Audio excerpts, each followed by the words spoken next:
I'm Josh Liston from On the Bubble podcast, an oral history of television fandom, part of the Gonna Geek network, just like the show you're checking out now.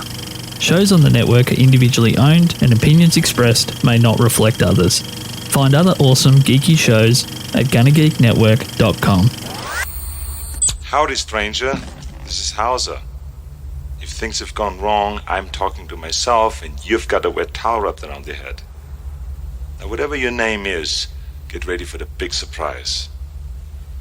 You are not you. You're me. No shit. All my life I worked for Mars Intelligence. I did Cohagen's dirty work. But a few weeks ago I met somebody. A woman. And I learned a few things. Like, I've been playing for the wrong team. All I can do now is try to make up for it.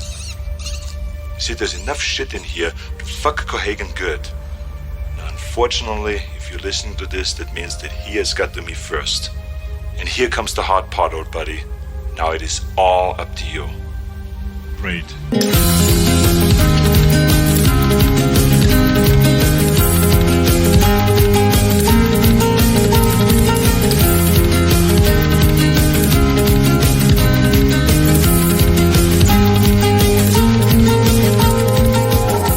Hi, everyone, and welcome to Smoking and Drinking in Space. This is a sci-fi podcast from a couple guys who think they know sci-fi.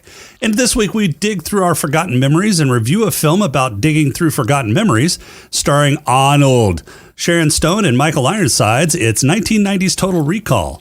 But first, he's the sarcastic robot cabbie who's dumber than Alexa. It's Rob. How are you doing, Rob? I don't understand that reference. Yeah, figures. And that's not a real address. Sure. And he picked Dare in Spin the Bottle and has vowed to never play that game again after being forced to guest on our show.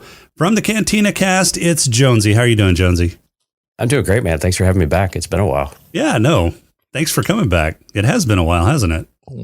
Yeah, I think the last time was Star Wars, A New Hope, and Empire Strikes. Oh, Attack of the Clones. I subjected myself to that. Oh, that's right. That's right. Because nobody else would come on and talk about it. Just so I could shit all over Obi-Wan's beard. Yeah. Everybody else said no. They were like, no, do we have to watch that movie? No, thanks. Yeah, you can always depend on me for that. I appreciate it. All right. So, Rob, you got any news for us this week? I do. First bit of news is, in case anybody was worried, I have replaced the heating element in my hot water heater. Nobody was worried. Oh, you should be. That's why we are recording late today. See, nobody knew that until you just told them how the sausage was made. Yeah, well, you know. Yeah, sometimes you pull the curtain back a little too far, Rob. You just got to inch it back over just a little bit more. That's not what you said last night. Well, I'm not wearing violet boxers right now, am I? Well, that's true. That's true. Yeah, no, all right. So I've only got two news things because, it's a slow day. What? Two? Look, all right. One of them was the fact that I had to change the heating element in my hot water heater, and the hot water heater drain plug was clogged. So it was. That's not a news item. Oh, it was new, and it pissed off my wife because she couldn't take a shower. Again, not a lot more interesting. Not a news item. Now I'm intrigued. All right, fine. Noel Hawley's long-awaited Alien TV series is finally in pre-production at FX. Okay, not so production. I slightly remember this a little bit, but yeah, is that what it's called? Alien? Yeah, it's a sequel or prequel to the actual movie, to the actual movie franchise. Yeah. So, let's see, John Landgraf, who is the chairman of FX Content, and also FX Productions, gave an overall update on the 23 series, on the upcoming slate of 23 series in 2023. One of those is the status of this Alien series. The Alien series will not be coming out in 2023, but it is in pre-production. They're waiting for Holly to finish the 5th season of Fargo before getting started on production of something alien related. Oh, that's awesome that there's going to be a 5th season of Fargo, though. Yeah. I've been wondering about that because it's been like 2 years since the 4th season. Yep. So apparently Fargo is a thing. It's 5th season's happening. And sometime after that is when Holly will be working on the series. The good news is that all the scripts for the series have been written, read, and reviewed by the studio, so they don't have to worry about that so much. And apparently the production of Fargo is winding down, or is going to be winding down. Like, I guess they've already done a few of the episodes for the season. So as that winds down and they're getting to the tail end of the production on that, they will kick into high gear in production of Aliens, the TV series, whatever they're going to call it. They haven't said what it's going to be. So how do y'all feel about an Alien TV series anyway? I mean, the movies are so iconic, and they've had some, I don't know, hits and misses, I guess, with some of the sequels and some of the things they've done. Most of those have been misses. Yeah, hopefully it's better than what was that, Prometheus? Because apparently this is happening in the timeline. This is happening before Sigourney Weaver's stuff. Yeah, so normally I would be pretty skeptical about an Alien franchise prequel TV series, but Noah Hawley is like awesome. So I don't think I've ever watched a Noah Hawley movie or TV series that I haven't liked. And he's just a phenomenal storyteller. So I'm really excited about it because the Alien franchise needs something good to happen to it. It's too iconic of a franchise to be shat upon as much as it has been in the last decade. Yeah, but does it need a good story? I mean, just stop doing it. No, at this point you need to like refresh its name. Yeah, to give it something to go out on. Because if people just remember the past 2 prequel movies and 2 or 3 sequels that have come out, I mean, it's bullshit. What was the other prequel movie other than Prometheus? There was Prometheus, and then Alien. I don't know what the other one was called. Started with a C, I want to say. Covenant. Alien yeah. Covenant. Yeah. Okay. Yeah, Covenant was the most frequent one, or most recent one. It was like basically the sequel to Prometheus and the prequel to Alien. Gotcha. Okay. So I don't remember it. That's how good it was. There wasn't a lot to remember. Right. And that's what I'm saying. It had just a spark of this could have actually been good. And yeah, the story writing was just horrible in that one. Maybe there's hope, though. I mean, because with Prey coming out for Predator, that gave that franchise a much needed boost too. And that Prey was actually pretty good, I thought. I haven't seen Prey because the last few Predator movies have kind of sucked. Yeah, they were garbage. Yeah, but that's where I think it was cool. I mean, it was a fresh take. It was different. It was way back in the past. It was completely devoid of all the other characters and everything you had. And so, just a totally different take on it, which I thought was great. And just a different way of getting the character back on the screen and in a way that people are going to go and appreciate, maybe have some energy and life into the franchise. I think one of the reasons I didn't watch that one is because it seemed like it was Predator seal clubbing. I mean, they're going back so far in the past. I think they had like muskets. No, it was Indians, wasn't it? It was bows and arrows. Native Americans? It was Native Americans, yeah. Okay, so they had bows and arrows and spears. And yeah, an alien going back to hunt a primitive people that, are still basically in the Stone Age. No, but I think some of it was like the showing why the predators keep coming back to Earth is because they keep finding, and this was a younger warrior on the predator side as well that was trying to, I don't know if it was his first kill or whatever, but I think that was the general idea of it, but also they just keep coming back to Earth, and they've been doing this for just thousands of years, which I think is because Earth is supposed to be their proving ground, right? Right. Yeah. All right, I'm gonna watch it. It was solid. Yeah, it was really solid. Let's hope we pick it when we do random. Okay, it's on you, Jonesy. Well, we have to get through all the rest of the Predator movies before we get to that one. No, we're skipping. We're on Predator 2 at this point. No, we might as well do Prey because it came before all the others. We have to actually chronological order. Predator 2 isn't too bad. It's got Donald Glover in it. Danny Glover. Danny Glover. Yeah. Yeah, not Donald Glover. He's loose in New York or something like that. L.A. Yeah. L.A. There you go. Yeah, one of the cities. I don't know. They all need to be torched. Well. All right. What else you got, Rob? All right. So a rocket startup had attempted to launch a couple satellites last week and off the coast of Alaska. Yeah, it didn't go so well. Uh-oh. No blow-ups, but there was an anomaly, and I'm using air quotes because they used quotes. Apparently, a anomaly is an aerospace term for an issue or misstep. I think an anomaly is just a nice way to say we done fucked up. Aliens. Aliens. Yeah. There you go. And so the rocket shut down prematurely, so they weren't able to launch. I don't know if this was the first time. It couldn't have been the first time that they launched because they were trying to launch 2 small satellites into orbit for Omnitech. That sounds like the plot of a movie. Yeah, unless they were trying to recoup some of the cost by getting somebody to slap some satellites on a thing.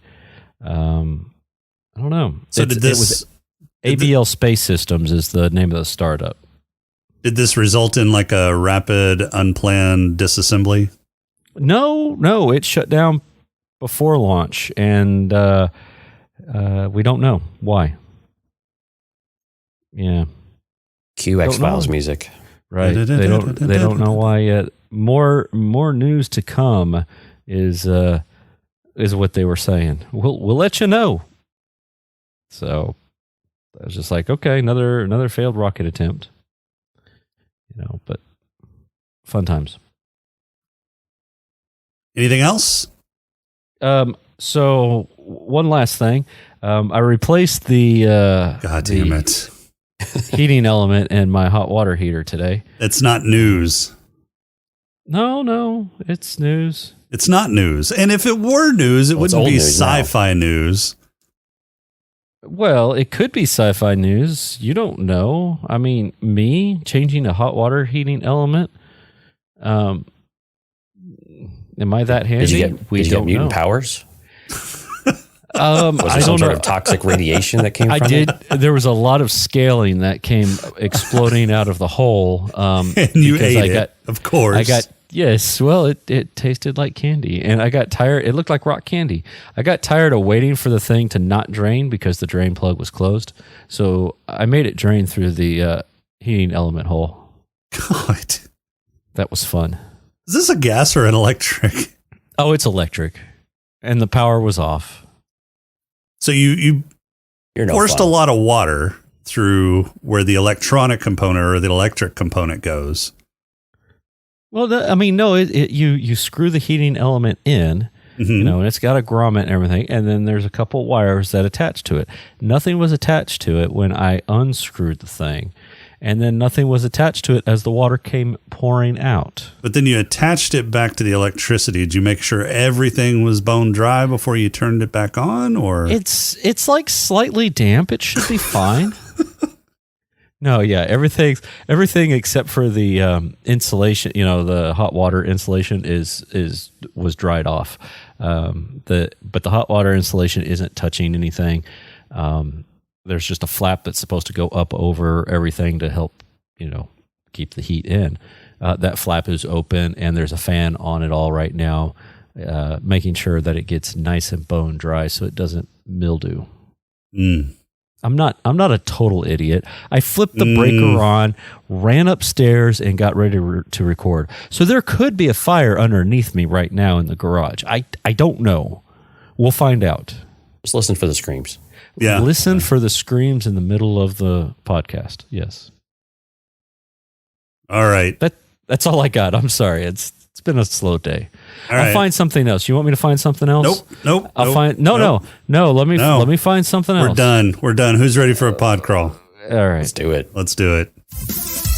We can call it, I don't know, say a pod crawl? The pod crawl! Pod crawl! Pod crawl! Pod crawl! Excellent! Insert it deep! Pod crawl! Kind of like a space suppository full of information.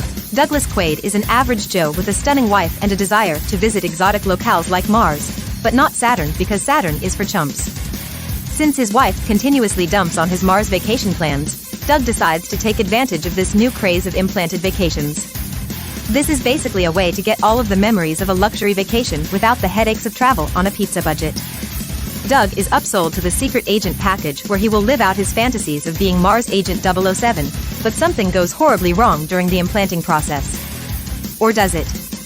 Anyway, Doug finds out he really is a secret agent and his memories were erased, but the brain butchers at Recall knock him back out and wipe that he ever remembered he was wiped.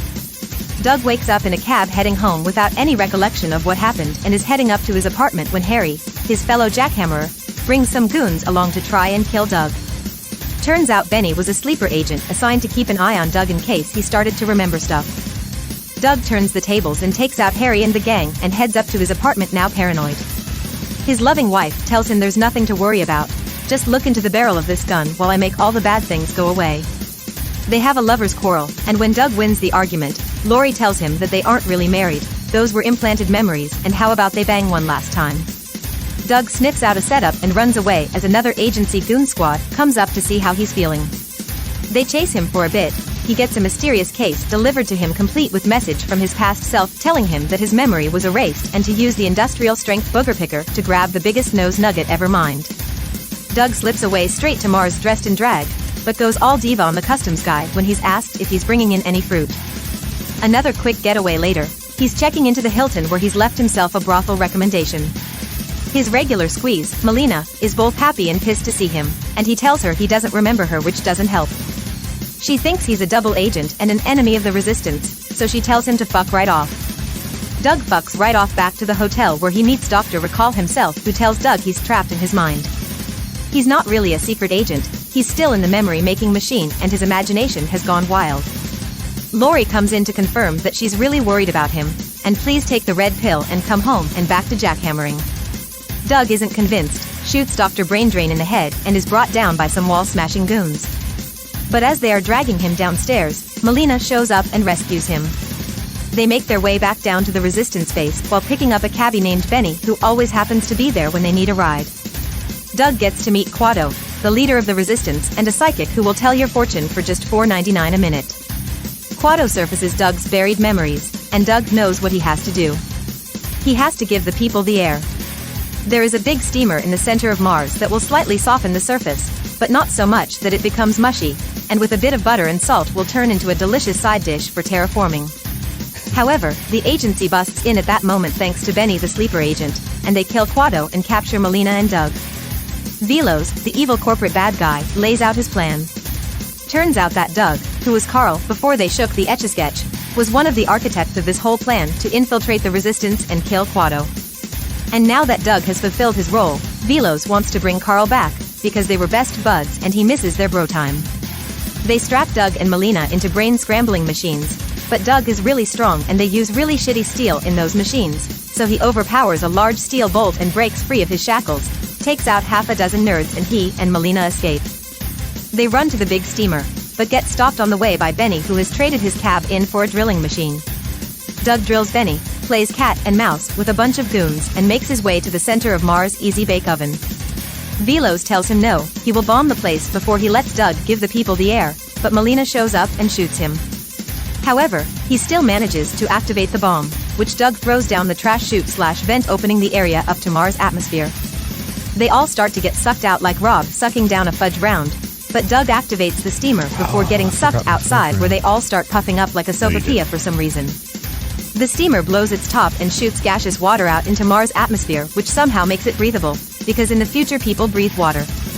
But after a quick 5-minute terraform, Mars has blue skies, everyone inside the Mars pods are breathing easy again, and roll Doug questioning the nature of his reality. Credits. All right, so 1990s Total Recall. This was based off of a Philip K. Dick short story that ran in... You said Dick. Dick. And we've actually reviewed several of Philip K. Dick's... You said Dick again. God damn it, would you shut the fuck up? We've actually reviewed several of Philip K. Dick's stories turned sci-fi shows and movies. So what did you think, Jonesy? We'll start with you. It's been a while since I've watched this. Actually, I thought it held up fairly well for a 1990 movie. I mean, the effects still weren't, I mean, they were very 1990, but they weren't bad. It was still very, the vibe felt like very Indiana Jones in some kind of ways, like the visuals, but overall still a pretty interesting story and fun. I mean, the pod crawl hit on the head, creating atmosphere from water. You still got water. It doesn't create atmosphere in 5 minutes, but alien technology, it solves everything. They were really large heating rods. Right, yeah, and it was just making we're just gonna do steam everywhere. Steam's gonna make everything better. It's fine. Yeah, we'll talk about that here in a little bit, because I mean, even if you subscribe to the theory that it wasn't actually creating steam, it was hydrolysis, well, there's still issues with that, but we'll get to that in a bit. So, Rob, what'd you think?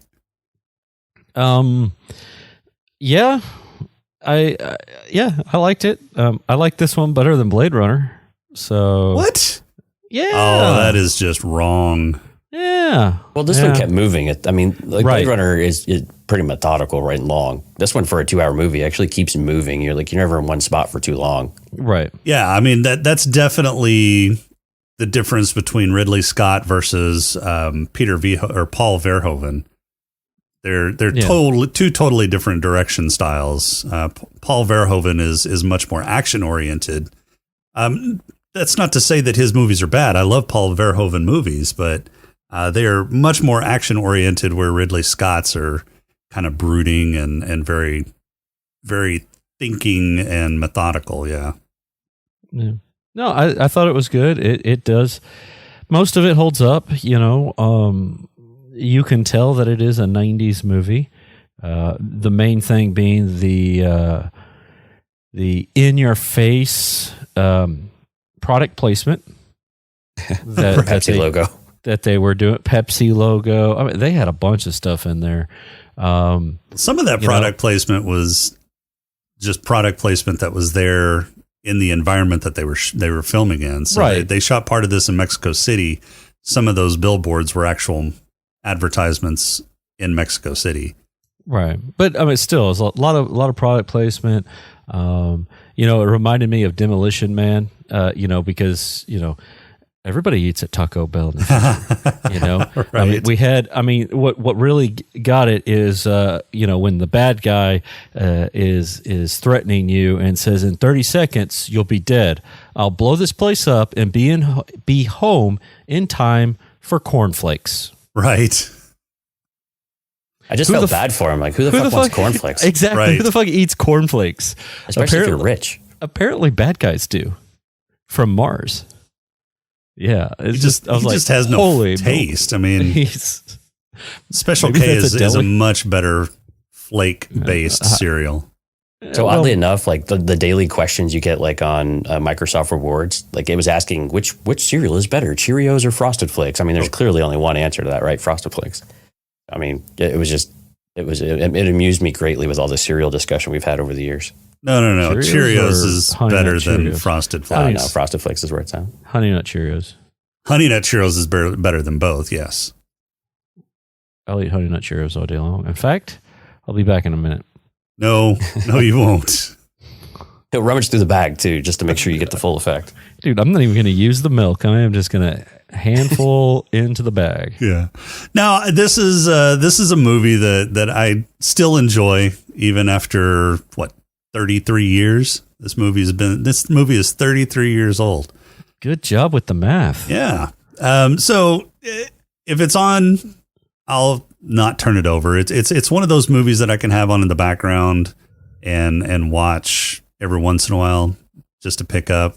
It's still an entertaining movie, and I agree with you, Jonesy, that the effects are still they still hold up, and I think largely in part due to the fact that they're still practical effects. All of this was animatronic. Now you can definitely tell that it's animatronic, especially whenever they do the high def thing, right? Because they've restored these films and they're now in high def. You can still tell that it's animatronic, but it's not distractingly so. It doesn't. And at the time, it would have felt like you actually felt like you were watching something from the future back in 1990, because really 1990 is really a late 80s movie still. Sure. From that respect, things hadn't really switched over to, the mid to late 90s with the huge leap in CGI and everything that we got. But sure. Yeah. Yeah. In fact, Marshall Bell, the guy who played George and did the voice for Quado, actually got stopped several times by people asking if he was like a Siamese twin, and thought that was actually part of him. Yeah. Now, that's what he said. I don't know if that's actually true or not. I mean, it seems kind of outrageous if you think about it for 2 seconds, but I don't know. The special effects were pretty good. In fact, the only CGI that I remember reading about in this movie was the X-ray machine that they used. Yeah, that was actually still, that held up really well, actually. Yeah, it didn't look too bad. It didn't look bad at all. I would really worry about going through a machine like that, though. I mean, because that back wall looked like it had a lot of X-rays coming through. Yeah, because it looked like that whole back wall was nothing but an X-ray machine. That back wall would have had to have been nothing but an X-ray machine. Yeah, that's a lot of power. I think something else I liked is that the costume design didn't feel dated. It didn't feel like a late 80s, early 90s movie. Like the costumes actually felt still, I don't know, realistic for what they were doing. I mean, the kind of the khaki look and the overshirt, so it wasn't anything egregious. It wasn't like they were trying to make it future, but then, by keep the 80s in there. Yeah, by making it future, you've dated yourself, right. Type of deal. So they just kind of went with a generic, hey, we're on Mars. We don't change what we wear on Mars. Right. I mean, you still got some of that with at the brothel, the really brightly colored things, and but again, you have a lot more flexibility on some of that. They're that's just the hookers peacocking, because you want to get picked. You just wanted to say cock. Now, really, you've been saying dick the whole time.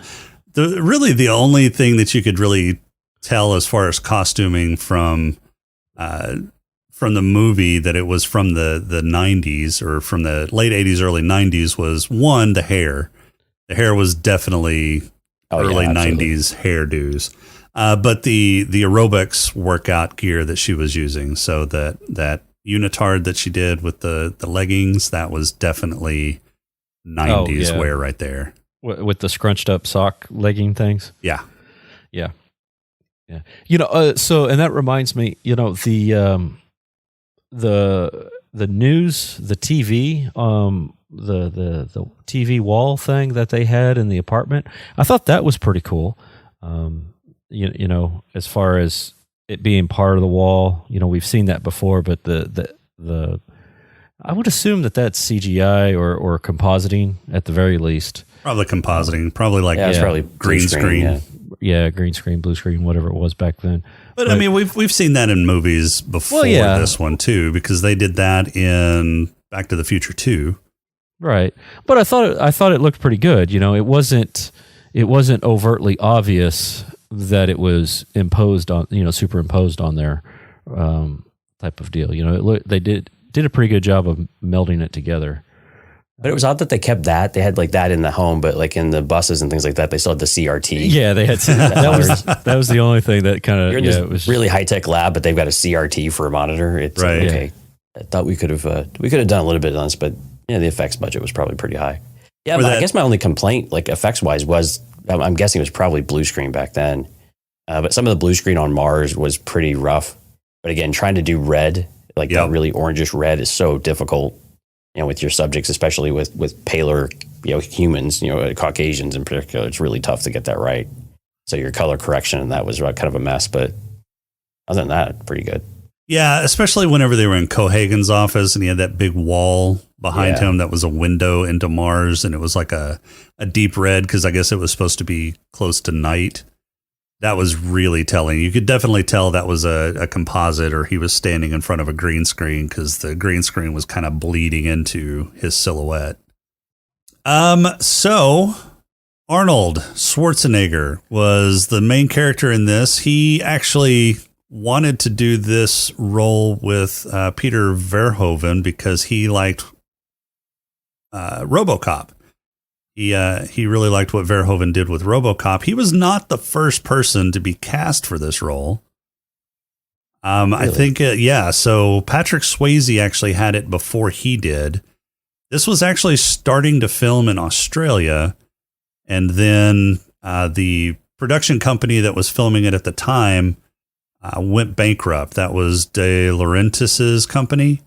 So this was at the time that De Laurentiis's company went bankrupt, and I got sold off to the production company that actually did it, which was TriStar?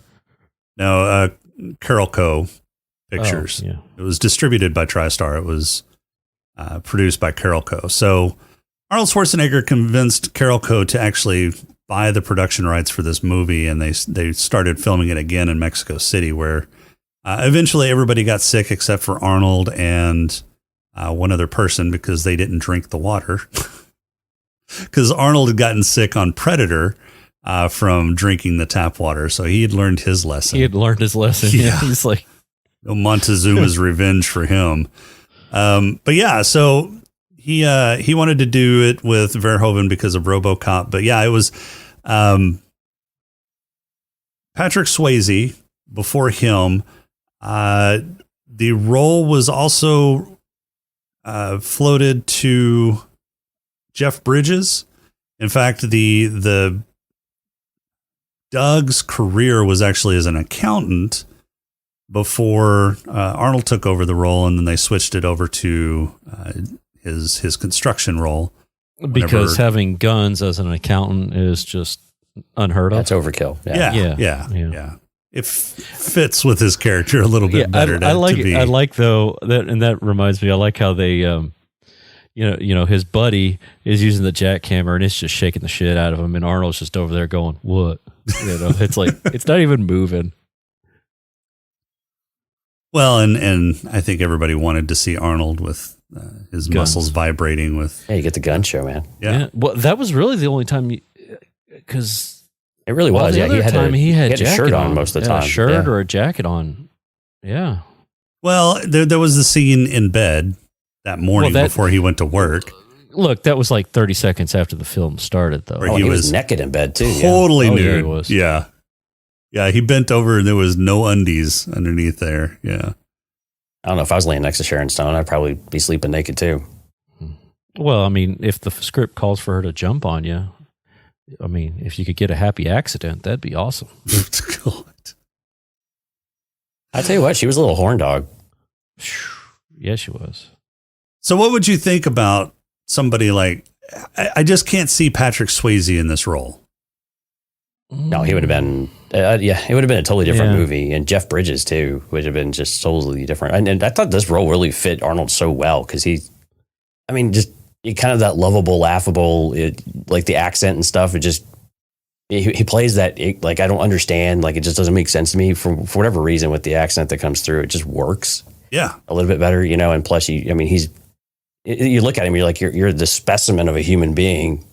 And yet you don't know that you're capable of this whole spy life. So I thought it worked. I mean, this is like Arnold's heyday too, right? The early 90s here. And so it was absolutely perfect for him, but I couldn't imagine anybody else in this role, to be honest with you.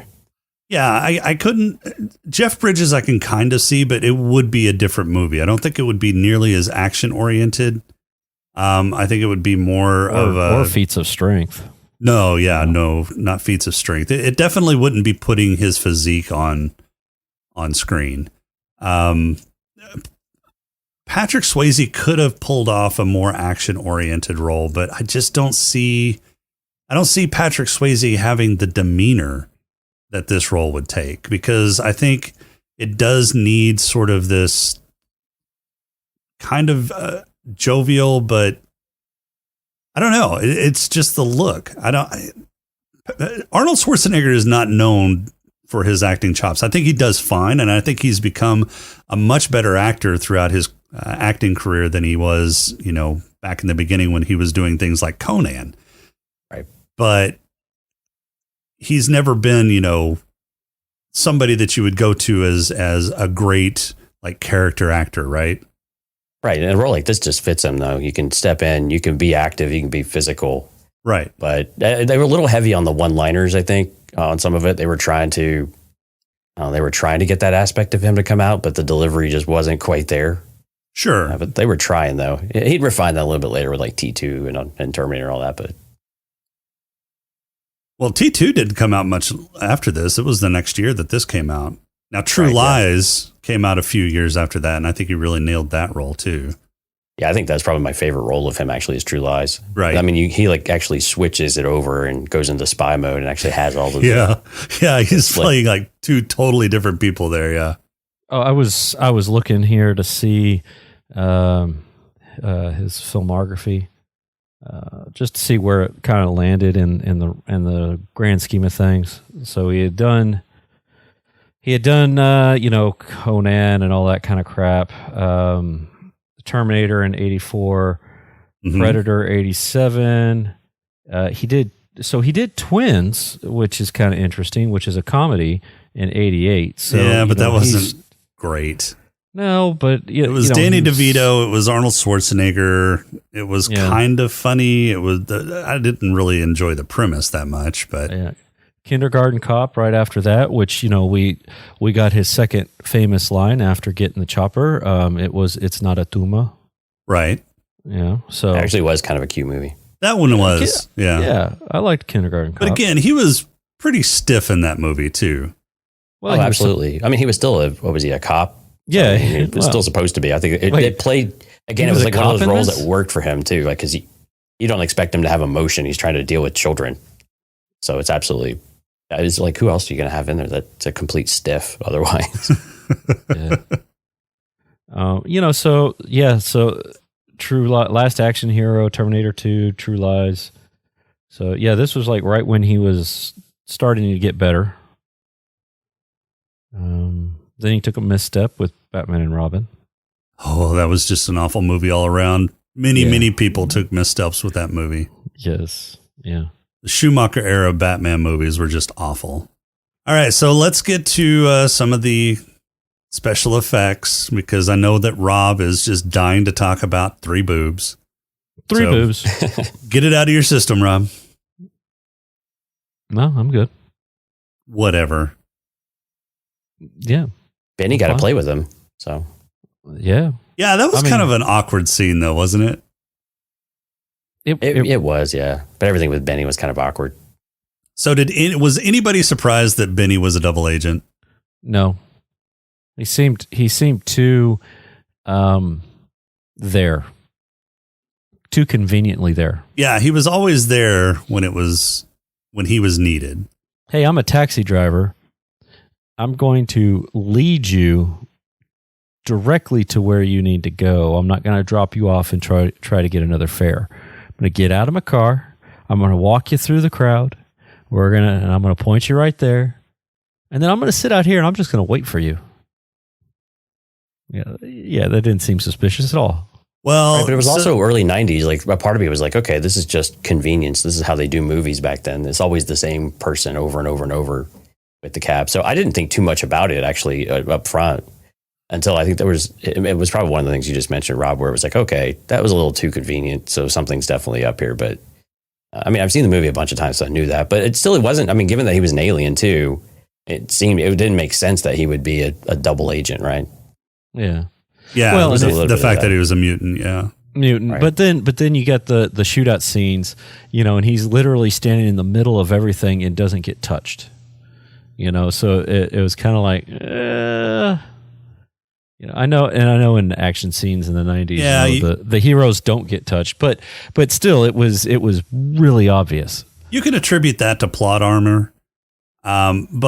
And you could attribute the fact that he stuck around whenever Arnold went in to go talk to Melina, that, Doug gave him a fat stack of cash. And so he was going to stick around in case he needed a ride anyplace else so he could get another fat stack of cash.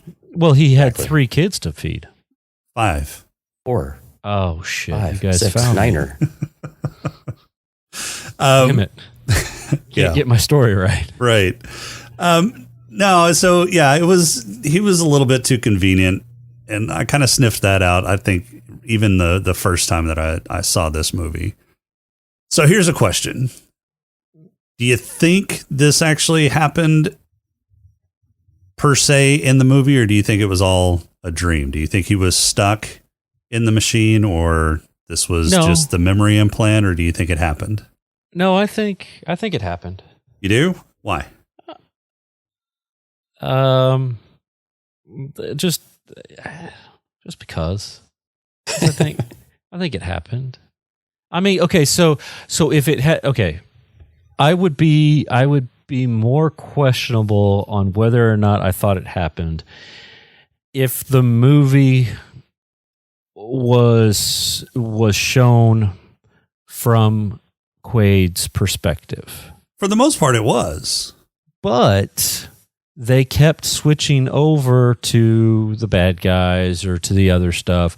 And so at that point in time, I'm thinking, okay, it's not. If I would think that if you're trying to really show, trying to really pull one over on the fact that this might be just in your head, everything would be not from the perspective necessarily, but it would only be showing stuff that is happening around your main guy, and not necessarily, Ironside getting told off to shut up and do your job type of deal, or the wife calling somebody and saying, he found out, that kind of deal.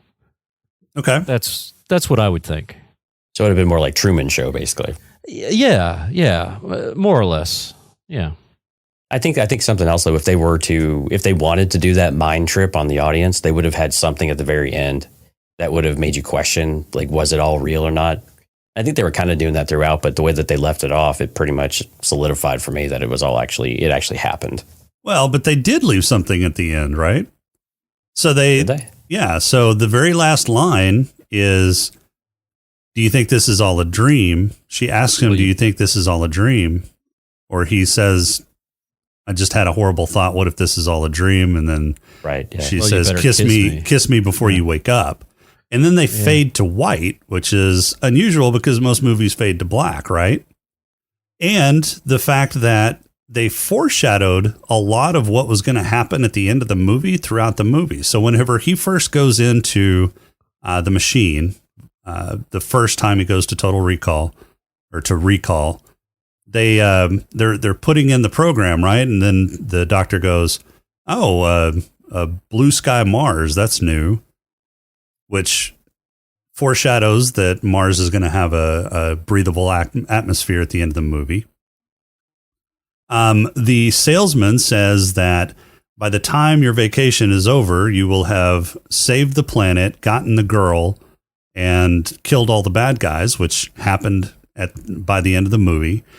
And the fact that when Dr. Recall came back to tell him, to try to convince him to take the red pill, he basically told him exactly what was going to happen in the third act. He told him that he was going to end up, being the actual bad guy, that the walls were going to break down around him, which happened immediately after he shot him in the head. And what was the third thing he said? Oh, what was the third thing? Something about he was going to be in psychosis, but... Yeah, he was going to be in psychosis, but there was a third thing that he said that ended up coming true, and I can't think of it right off the top of my head. What was that? Oh, give me a sec. Oh, he's going to have visions of an alien civilization. which he did whenever he had Watto dig in his mind to surface his memories. Yeah, So- but he was thinking about alien civilization, aliens and things like that when he went into Recall. You know, they were showing him pictures of that stuff. Okay. Right, and presumably the doctor knew what. I think the doctor knew exactly what he was. Oh, the what doctor Hauser's, was. yeah, what the doctor Hauser's, was yeah. in on it. Yeah, exactly. Yeah. But I think that the all doctor's leads the one to that wiped it. That all leads to the fact that it very well could have still been, he could have still been in the machine. No, I think the doctor was in on it, and he's the one that wiped him originally and knew about the plan. Oh, you think so? Oh yeah. Why? Yeah. Why not? He seemed shady. He seemed shady. Well, you seem shady too, but I don't think Well, he you've got didn't- any kind of sinister master plan that you're a part of. Well, then it's working.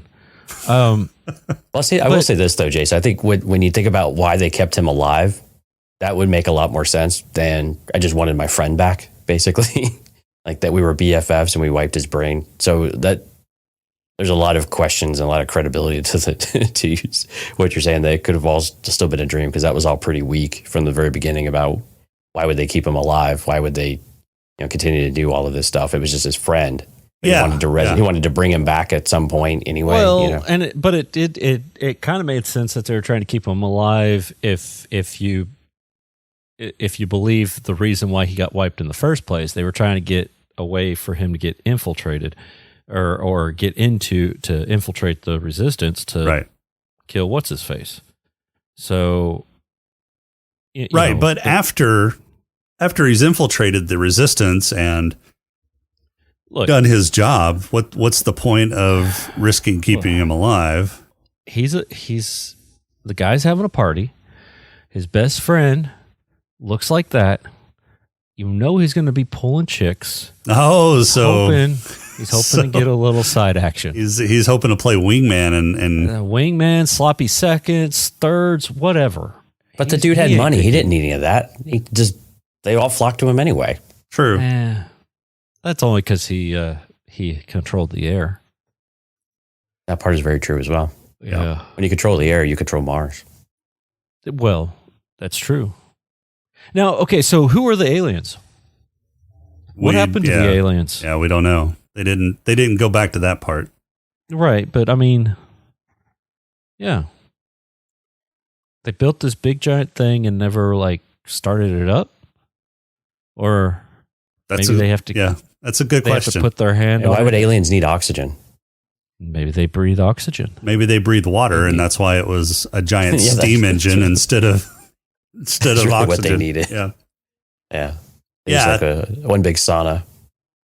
So that's the other thing that, I mean, there are some quabbles that I've definitely got with this movie, and that's probably the largest one, is that steaming up a bunch of water into water vapor and throwing that into Mars's atmosphere is going to terraform the planet. That's just not what's going to happen. Well, at the very least, especially since Mars's electromagnetic field, I think, is dwindling over time, so it can't even sustain an atmosphere anyway. It's pretty much all the way gone, and even what little is left is not possible for being habitable.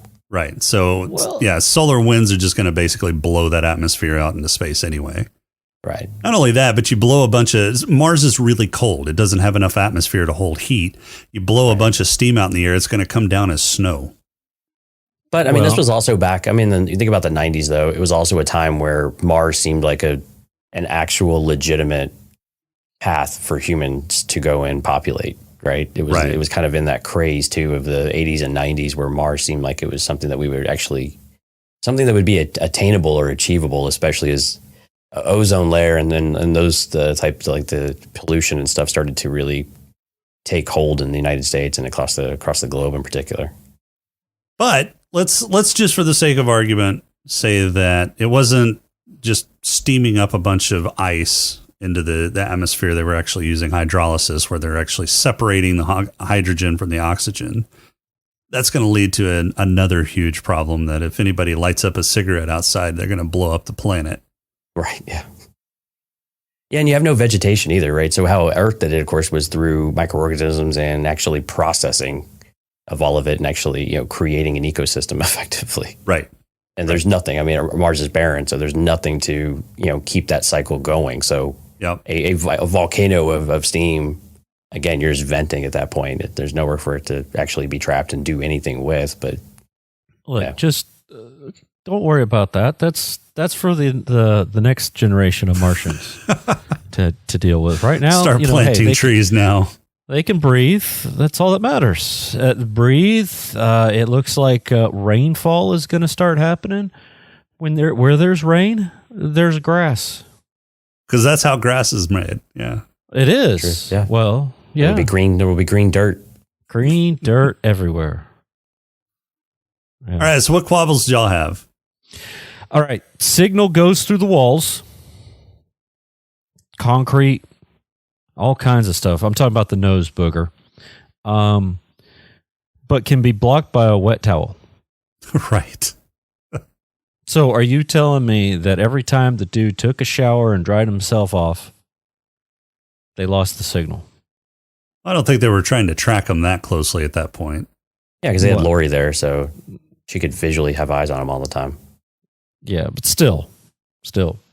And go through concrete, go through walls, had range like crazy. But the minute you put a wet towel on, nope, it's all over. And can you really get something that large through your nose hole? I mean, I know Arnold's got huge nostrils, but damn. I don't think he has nostrils that big. Not that. Yeah. No, I don't think so. Yeah, that was pretty big. It was kind of a cool looking puppet that they did with that, though. I mean, I would think you would have headaches for days having something that large in your forehead. So, having had like sinus and nose surgeries, they can pack a lot of shit up there. Right. Okay. That's true. It's an empty cavity. Especially if you don't have a brain. Especially, yeah. So wow, that was mean. I didn't say it was for him. I know you're talking about Arnold. I'm offended for Arnold now. Oh, okay. I don't think I had any real quabbles with this, though. I think, most of it was, it was still, kind of loosely oriented around, an idea around Mars and all of that. So you take a lot of it with a grain of salt. Sure. So there was nothing really stuck out to me, though, that was just like bad. I mean, Michael Ironside, sneering every 5 seconds, just being Michael Ironside as right. Victor. I think the only thing that really bothered me was his little sidekick, and I don't remember his name, but oh my gosh, he was like the worst. I mean, he'd go by me, like slap him on the back, and run by him. He was like super excited about everything, with his red dot, like his one part of being important was just chasing his red dot. But Michael Champion. Okay, he was absolutely worthless though. Yeah, his character's name was Helm. The actor is Michael Champion. Yeah, I wasn't impressed with that guy. The other issue that I had is, you're on Mars.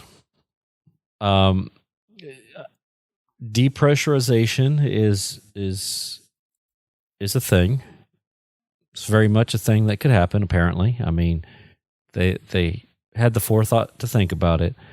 Wouldn't you have that kind of stuff on like an auto safety type of deal, and not like, oh, I've got to hit a red button clear across the room to seal a corridor? And then on top of that, why weren't they using bulletproof glass? Why were they using real glass? Well, because glass would have made more sense. That not have it all the way down like floor to ceiling. Right. But where someone could actually run into it. But why did they have real guns? they made several references in the movie that what's his face? Oh my God. Copenhagen? Yeah, Copenhagen, or whatever the fuck his name is. He had been cutting corners on the dome. In fact, one of the reasons that the mutants happened is because he didn't use glass that filtered out the enough UV rays, and so that caused mutations. So you can explain away why they didn't use like bulletproof glass or really thick glass on the dome, as those were part of his cost-cutting measures so he could pocket the rest. Okay. All right. But, okay, so if you were to, so you got the dome, protecting you from the outside. If you were digging into the ground, that wouldn't be pressurized, right? Wait, say that again? If you were digging a mine or what have you, you know, you got rock around you, that wouldn't be pressurized. Like, I mean, that wouldn't be able to hold air. Wouldn't be airtight. It wouldn't be airtight, right? Because things are going to leach. Is that a dream of yours, Rob? What? To be airtight? Oh man, I just wish I was tight. It'd make nights with Jason so much more fun. Oh my God. One other thing though was the Hilton Hospital or Hilton Hotel. Like, why was it a safe haven? There was explosions all over it too. Yeah, I don't know. Yeah, I think that was pretty much just product placement. I think they needed some place for him to hang out and find the next clue to wherever he needed to go. So let's put him in a hotel. Because he spent like a total of 5 minutes there. He went there, looked at the safety deposit box, got the clue that he needed, and went and saw Melina. And then when he went back, the doctor intercepted him, and then he has a big hole in his room, so he's not going to get his deposit back. Right, but even when they left the hotel the first time, like there were explosions and everything in the lobby or in the wherever all the traffic is. But then, like when they got out of all of the mess, they were like, "All right, well, let's go back I got to go back to the hotel. Take me back to the hotel." Like it was some safe haven. I was like, "No, that's when all the shit happened in the first place. The battle between the rebels and and Copenhagen's folks and all of that." So it was just kind of a gap there of like, why would they go back to a place that's clearly not safe? Right. But I mean, I guess where else are you going to go? Like you said, you needed a place for all that other stuff to happen. But still, it was a little, again, kind of convenient, but it was just a little nitpick. Yeah. The only other real quabbles that I had was the real-time communications between Mars and Earth. It takes... That's the future. It is the future, but, unless... Subspace relays. Subspace relays. Okay. So I guess we can write it off as some kind of mysterious future tech that can go faster than the speed of light. That's fine. Subspace relays. But it's probably built by aliens, too. But the fact that they blew up like a bullfrog whenever they were outside in Mars' atmosphere, that was a little extreme. That wouldn't have happened. It was more dramatic though that way, yeah. Yeah, because it also depends on who you are, on how long it takes. Right. If you're Cohagen, then it doesn't take very long. Mm-hmm. Mm-hmm.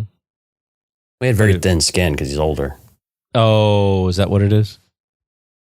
I don't know. Maybe. Possible. All right. Well, final thoughts. Now that I've watched this again, I want to watch the other one and see which one's better. I've only seen the other one once. Yeah, I've only seen it once myself, I believe. Yeah. Oh, the one that came out, the Total Recall that came out like in 2012? Yeah, the one with Colin Farrell. Yeah, and I remember really liking it. That one was bad, though. I remember really liking it, but I think I may be biased because that's got both Jessica Biel and oh my God, who plays the brunette in that one?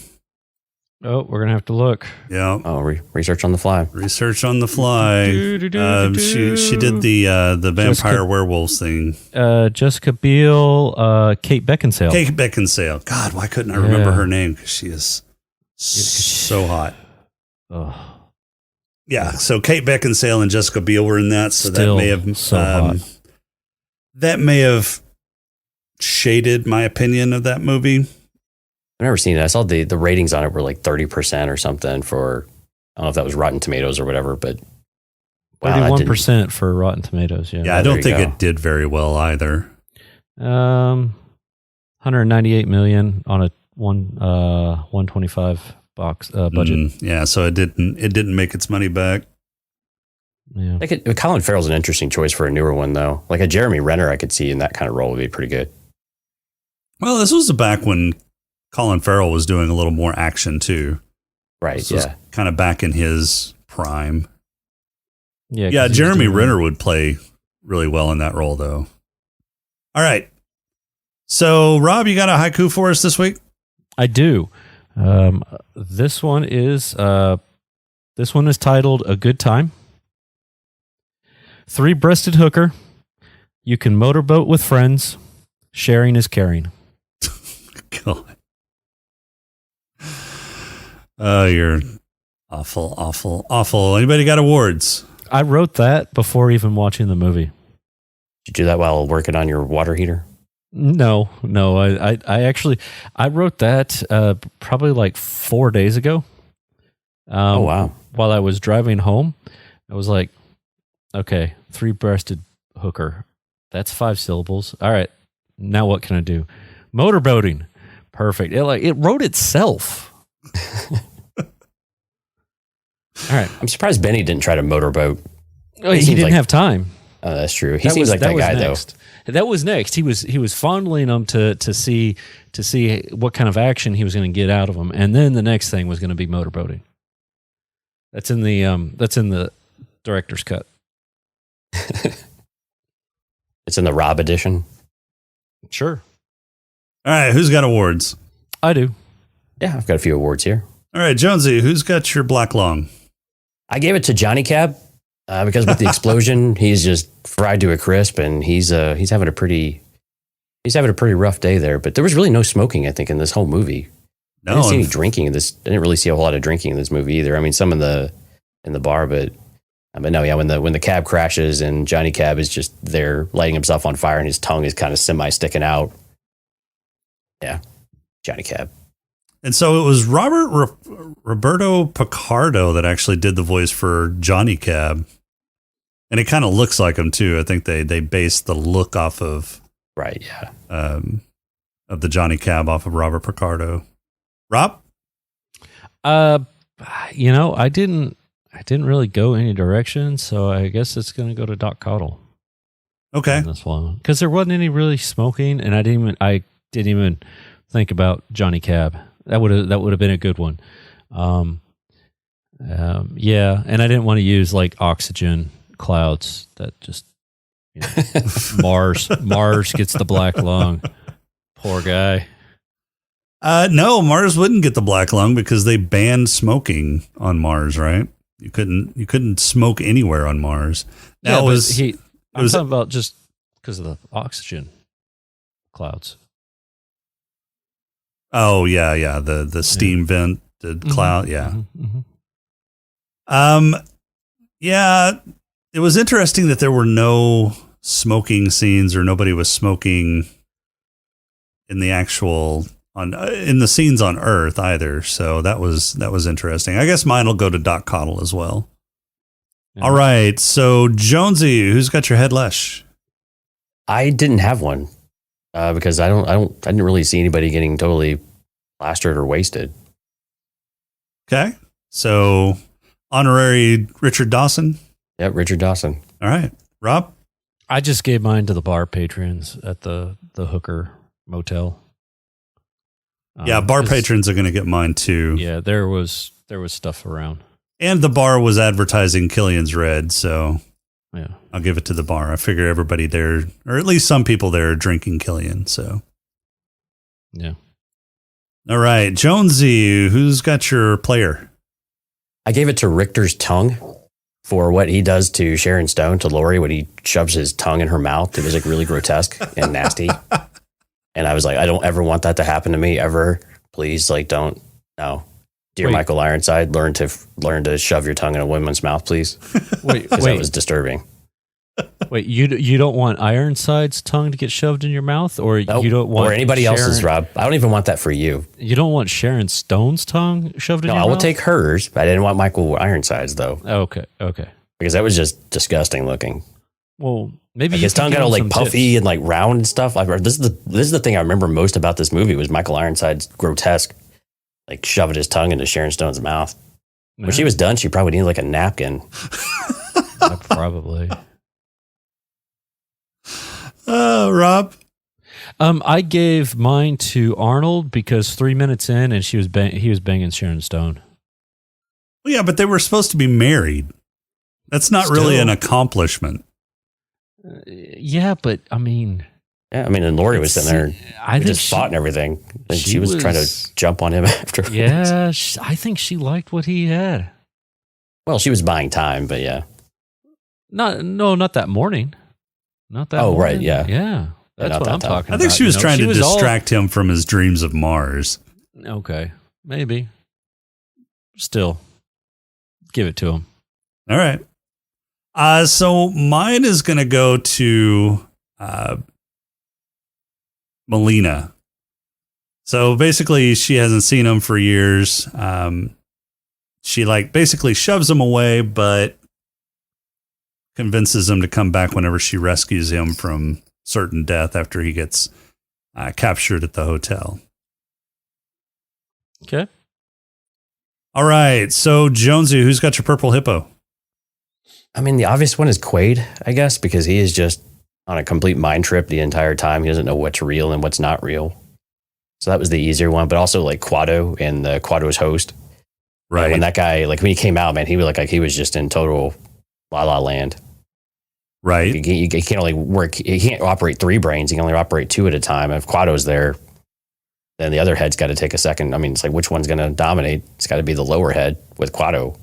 Yeah. And it looked like he was, I don't know, like having an orgasm or something whenever he turned around to open his shirt. Right. I mean, if I had to look at that every time I got in the shower, I'd be a little bit freaked out too, probably. Because he was the voice alone creeped me out. Yeah, it doesn't look like he showered much. That was Quado was pretty greasy. Part of the resistance, man. Yeah. They don't have the luxuries of life, Rob. Well, yeah, but it's Mars. I mean, it's a revolution, man. Well, maybe they shower with KY. It's dry and sandy, God damn it! And it gets everywhere. Nobody prompted you for that. You're trying too hard. Nobody needs to prompt. All right, Rob, who's got your purple hippo? I went with Quaid for the whole, is it a dream, is it not type of deal throughout the entire movie. Okay. Yeah. So mine's actually going to go to Hauser. Okay. So Hauser volunteered to have his entire identity wiped away, knowing that there was a chance that he would die and never come back, or as it turned out, his new alter ego basically took over. Body snatcher? Yeah. So he basically wiped himself out. But think about what would happen, what would go through your head to make that decision. So you want to infiltrate this resistance group, and the way that you've determined to do it is to wipe out your entire personality in the hopes that eventually you'll come back and they'll unearth your latent memories. But what happens if those memories aren't able to be recovered? Well, I mean, you're basically destroying yourself at that point. Well, maybe they downloaded his memories. We're just going to plant them back in. I mean, maybe. Yeah. I don't know. I think he's, I agree with you. I think he's a little off his rocker to do that, but I guess you never know the difference. I guess you'd just you just wouldn't exist anymore. But I mean, still, it's got to be a head trip to even consider that and sit down in the chair to make that happen. Right. I mean, and for him to be so carefree with it, take care of that body, buddy. I'm counting on you. It was really odd. Yeah. I do have an honorable mention though for the head trip, and it's going to go to Richter. Whenever I think it was Helm made a comment that basically suggested that Quaid was better in bed with Lori, and maybe she liked it better, and he looked at her and was like, "What?" So yeah, that's one way to mess with your head if you're a dude. Yeah, that would be a head trip too, to have your wife sit in as the wife of another dude as part of her job.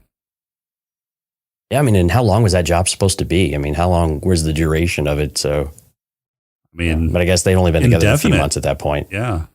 I guess until he had infiltrated the resistance and gotten his personality back, but it had been a year. And the events, the timeline had been pushed forward because of shit that happened. So apparently it was supposed to be a lot longer of a time period. Interesting, yeah. Because he didn't have plans to activate him yet.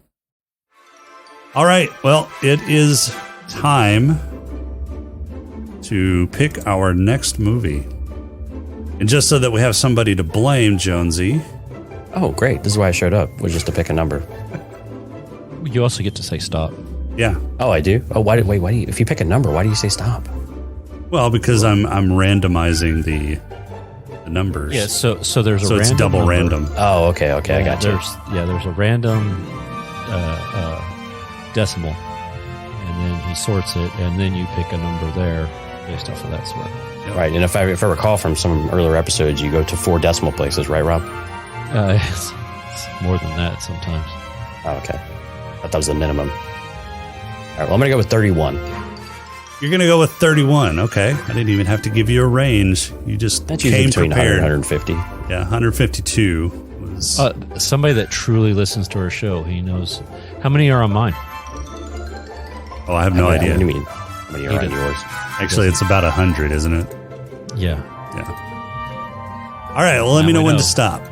Jonesy doesn't watch our show or listen to Smoking Stop. Drinking Capes. Oh, I was just telling Rob to stop. I didn't mean. I keep going. No, wait, stop. No, wait. For real this time. Stop. Holy shit. You picked 31, right? Yeah, you're welcome, Rob. Holy shit. We're watching. The suspense is killing me. All right. Well, We're watching Prey. Awesome. next episode, we will be reviewing the movie where the Predator returns to Earth, this time to stake a claim on the war-torn streets of dystopian Los Angeles. What the hell? I swear to God. That's how it turned out. This stars Danny Glover, Gary Busey, and Kevin Peter Hall. This is 1990's Predator 2. Wait. Ask and you shall receive. Yeah. Apparently. Holy shit. That is some funny shit. That this is is, fucking hilarious. I think this was planned. No, I swear to God, you open up the file right there, and 31 is Predator series. Interesting. Well, at least you're getting a decent movie, though. True. It's not the worst, yeah. I mean, it's not a bad movie. I've only seen it maybe twice, but I do remember it's not too bad. So I'm pulling it up now. I'm looking. I'm going up here. Number 31. Holy crap! It is Predator series, and Jason's in it right now editing. Yep. Wait, why did you just sort it? I didn't. Why did you just change it to say Predator series number 30? Why does it go 29, 30, 37, 31? You're an idiot. Mm-hmm. I'm giving Rob my Purple Hippo Award. Yeah, I think so. I'm trying to derail his outro. Yeah. I think it's working. All right, well, that's all we've got for this week. Our intro and outro music is Welcome Home by Cambo. Podcrawl music is You wanna Snack hear Mix my by Machette. Arnold, If you like the show, please rate and review. God damn it. If you like the show, please rate and review us on iTunes. You can leave us a feedback on our Discord channel at smokinganddrinkinginspace.com/Discord. On Twitter at @Sidus_podcast or email us at smokinganddrinkinginspace@outlook.com. Email it Sardis. If you'd like to throw a few nickels our way, you can become a Patreon supporter by going to smokinganddrinkinginspace.com/Patreon and visit Gonna Geek for more great shows and other great works at GonnaGeek.com. For this episode, I'm Jason. Get in the chopper. Oh, wait. Movie. It's not a tumor. No, wait. Thank you very much, Jonesy, for letting us, or for volunteering your time to Letting Rob violate my life for an hour. Yeah. For being on the show. Where can we find you at? You can find us over at Cantina Cast. We do Star Wars podcasts and live streams, so cantinacast.com. Appreciate it. And we'll talk to everybody next episode.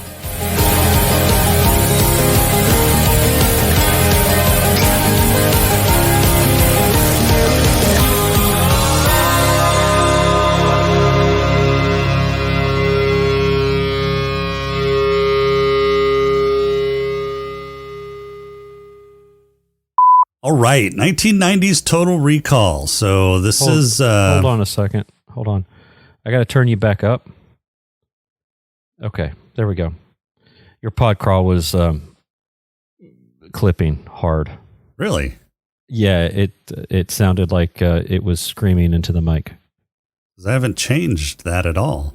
Those were the people downstairs trying to get away from the fire. Right. Is that what it was?